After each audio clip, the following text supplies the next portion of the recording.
Today I am taking up the topic digestion and absorption part 2.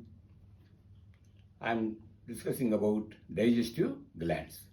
In human beings there are different types of digestive glands that participate in the digestion of food. The first one, salivary glands. In the buccal cavity there are 3 pairs of salivary glands. They are known as parotid glands, submaxillary or submandibular glands, and sublingual glands. The parotid glands are present in the cheeks. Submaxillary or submandibular glands are present in the lower jaw, and sublingual glands are present below the tongue. The salivary glands secrete saliva. The pH of saliva is 6.8. That is, it is slightly acidic. Very slightly acidic in nature. Saliva contains a number of components. There is one enzyme in saliva known as salivary amylase or thiolin. It acts upon the starch. Then there is one bactericidal enzyme known as lysozyme. Lysozyme is a powerful enzyme that destroys the bacteria. Then saliva also contains electrolytes like sodium ions, potassium ions, chloride ions, and bicarbonate ions. It also contains mucus. Mucus help in making a bolus, and in swallowing the food also mucus helps. Then the stomach. Stomach is the largest part of the digestive system. It is present in the abdomen just below the diaphragm on the left side. Its walls are very thick and it has gastric glands. The gastric glands contain 3 types of cells. Neck cells or mucus secreting cells. They secrete mucus. This mucus along with bicarbonates forms a lining along the inner surface of the stomach, so that the stomach wall is protected from the action of hydrochloric acid and enzymes. Then parietal or oxytic cells. These cells secrete highly concentrated hydrochloric acid. This hydrochloric acid serves a number of functions. It destroys the bacteria. It activates inactive enzymes like pepsin. It also provides acidic medium to the food. Otherwise, pepsin cannot act upon food in the stomach. Then, peptic cells or chief cells. These are present in large numbers and they secrete 2 inactive enzymes, pepsinogen and prorenin. Pepsinogen and prorenin. These inactive enzymes are known as zymogens. They are to be activated before they act upon the food. Then, the parietal or oxytic cells, they also secrete one more substance known as Cassell's intrinsic factor, or simply intrinsic factor. This intrinsic factor is very important because it helps in the absorption of vitamin B12 from the food. In the absence of this factor, vitamin B12, though present in the food, cannot be absorbed into the blood. Then, stomach also secretes one hormone. It is known as gastrin. Under the influence of the gastrin, the gastric juice is secreted, which is highly acidic. The gastric juice is highly acidic with a pH of 1.8. Then the intestinal glands. The intestinal juice has a pH of 7.5 to 8. That means it is alkaline in nature. In the intestine, there are 2 types of glands. Brunner's glands are present in the duodenum. They are mainly concerned with the secretion of mucus and bicarbonate. This bicarbonate removes acidity and provides alkalinity to the food. Then only the pancreatic enzymes and intestinal enzymes can act upon the food. Then the second one is crypts of Leverkusen, or just we call them as intestinal glands. The crypts of Leverkusen are mainly present in the jejunum and ileum. They secrete a number of enzymes. A list is given here. First one is enterokinase. It activates trypsinogen into trypsin. That's what I will take up tomorrow in the next class. Maltase, sucrase, lactase. These enzymes are known as disaccharidases. They act upon disaccharide sugars. Dipeptidases. They act upon dipeptides. Lipase acts upon emulsified fats. Nucleosidases. They act upon nucleotides and nucleosides. Intestine also creates mucus and bicarbonates. In this way, there are a number of enzymes in the intestinal juice. Then coming to the liver. Liver produces bile, and the pH of the bile juice is 7.5 to 8. That means it is also alkaline in nature. Liver is the largest gland present in the body. It weighs 1.5 to 2 kgs and present in the abdominal cavity. Liver is a very important gland. Though we call it as a digestive gland, its role in the process of digestion is very much limited. It secretes digestive enzymes. Then, in the liver, there are functional units known as hepatic lobules.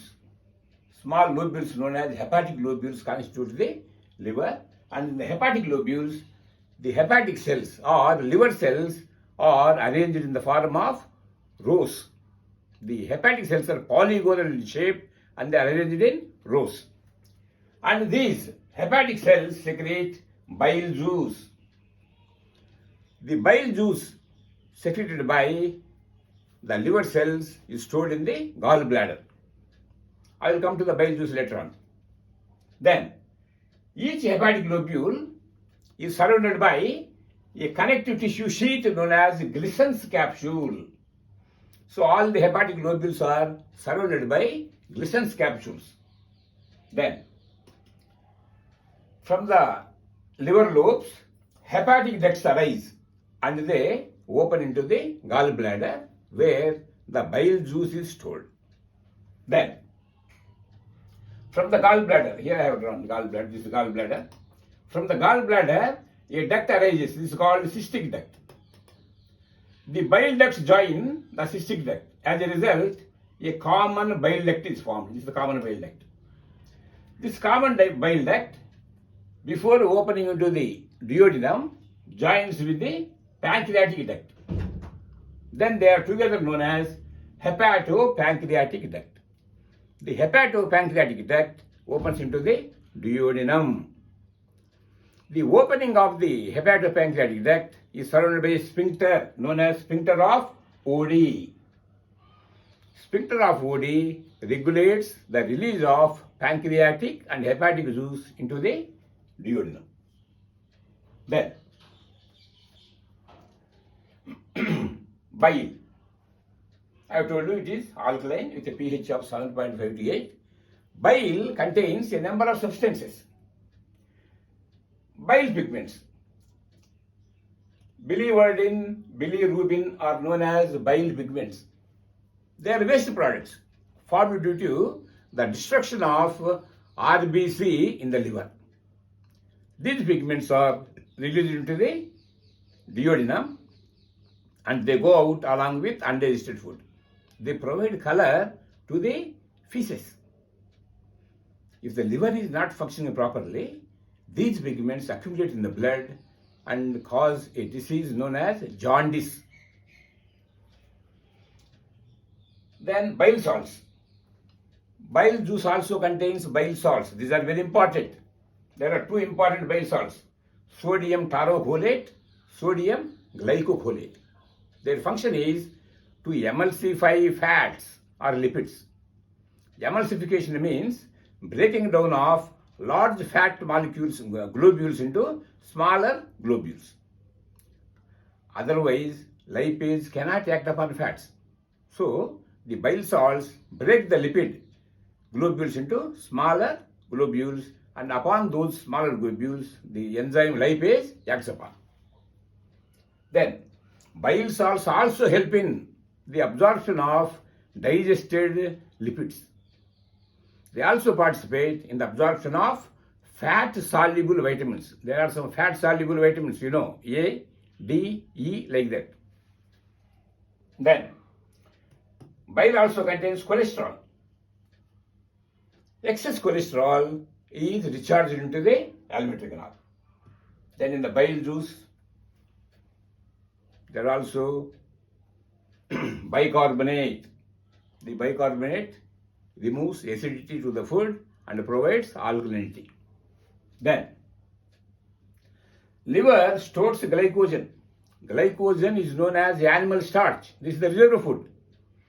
So in the animal body, including human beings, glycogen is the reserve food and it is stored in the liver mostly.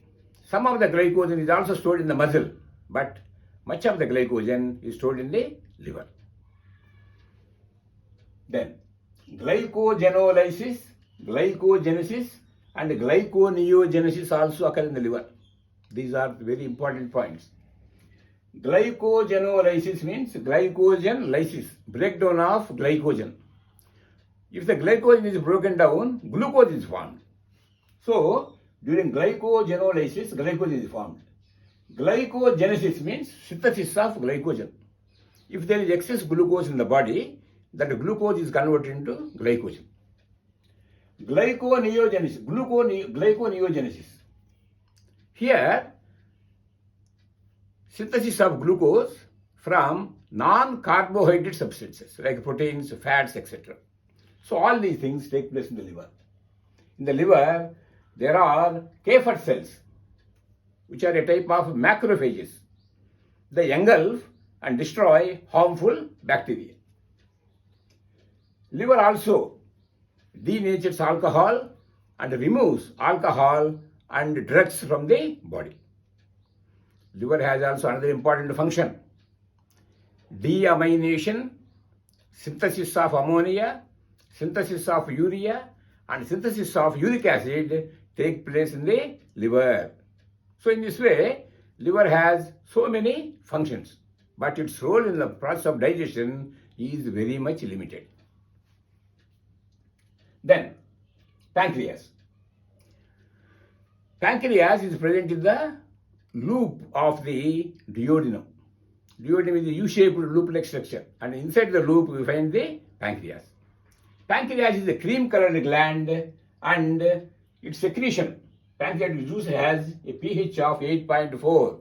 That means the pancreatic juice is also alkaline in nature. The pancreas is known as heterocrine gland or mixocrine gland. That means it is made of both exocrine part and endocrine part. Here I have drawn the figure, cross section of pancreas. These are pancreatic lobules. The pancreatic lobules constitute exocrine part, this part. And they secrete pancreatic juice, which contains a number of enzymes.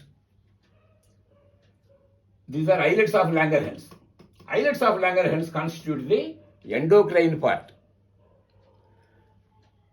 Because there are both the endocrine part and exocrine part, pancreas is known as a heterocrine gland or a mixocrine gland. The islets of Langerhans are composed of mainly two types of cells, alpha cells and beta cells. I have drawn alpha cells in red color and beta cells in black color. The alpha cells secrete one hormone known as glucagon.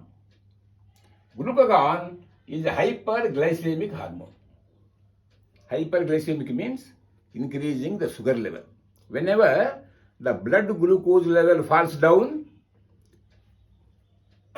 glucagon acts upon the glycogen and helps in the formation of glucose. That means glucagon increases blood glucose level. Beta cells secrete insulin. Insulin is hypoglycemic hormone. It reduces blood sugar levels.